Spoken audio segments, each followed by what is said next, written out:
כשאנחנו מסתכלים היום על המזרח התיכון, אנו רואים אזור מלא במלחמה ואי יציבות. אבל, בשביל להבין את המזרח התיכון המודרני, צריך להבין את ההיסטוריה מאחוריו.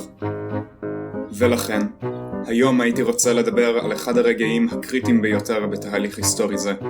הסכם סייקס-פיקו. ההסכם שעיצב את המזרח התיכון. במשך 400 שנים, האימפריה העות'מאנית שלטה במזרח התיכון. היא התחילה בתור נסיכות טורקית קטנה, אך במהרה היא כבשה דרכה לראש העולם המוסלמי, ובראש האימפריה עמד הסולטן. בתחילת המאה ה-19 היא הסתרעה מגבול אוסטריה בצפון לאתיופיה בדרום, ומפרס במזרח למרוקו במערב. היא הייתה אחת מהמעצמות הגדולות של העולם, אך הגדולה הזאת לא תימשך עוד לזמן רב.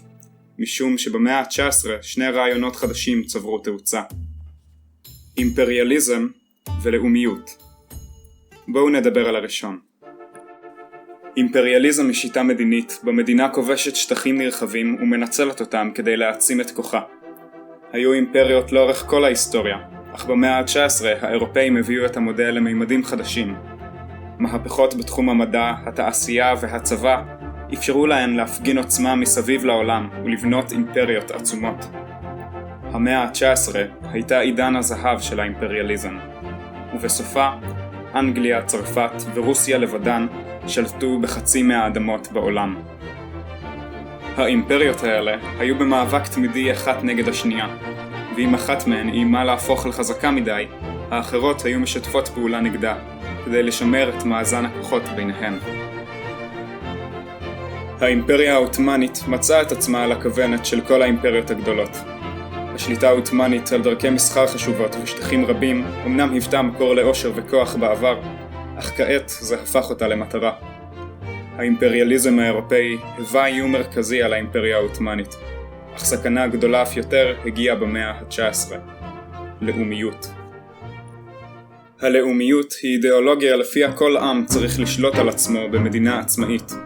לאימפריה רב-לאומית כמו האימפריה העות'מאנית לא יכל היה להיות רעיון מסוכן יותר. יוונים, בולגרים, סרבים, רומנים, ערבים, ארמנים ועוד הרבה עמים אחרים, כולם החלו לפתח רגשות לאומיים ואיימו לפרק את האימפריה מבפנים. בסדרה של מלחמות במאה ה-19, לאומים שונים בבלקן הכריזו עצמאות, ומעצמות האירופאיות באו לעזרתם. העות'מאנים החלו לאבד שליטה על האימפריה שלהם. האירופאים ניצלו את המצב ולקחו יותר ויותר שטחים, אלג'יריה, קפריסין ואפילו מצרים. היה נדמה כי הנפילה של האימפריה העות'מאנית היא בלתי נמנעת, והאימפריות הסתכלו על הטורקים כאיש החולה של אירופה.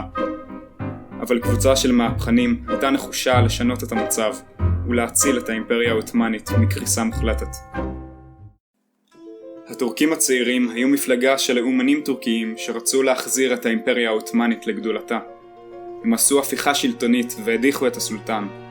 מהר מאוד התברר כי הם תכננו להפוך את האימפריה למדינה טורקית בלבד, והחלו במגמה של זיכוי מיעוטים. התוצאה הייתה צפויה.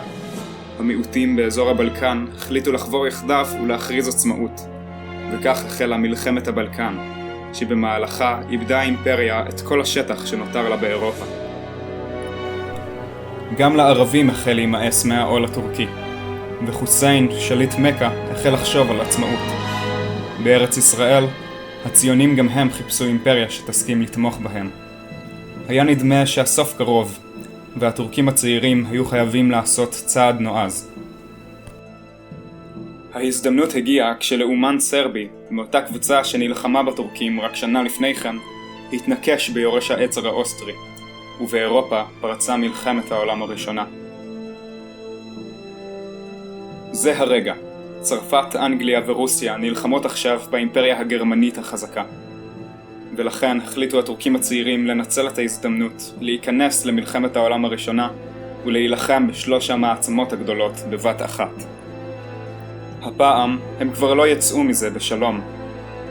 אחרי יותר מ100 שנים של דעיכה, האימפריה העות'מאנית הייתה בהתמוטטות סופית, ועתיד המזרח התיכון עמד בשאלה.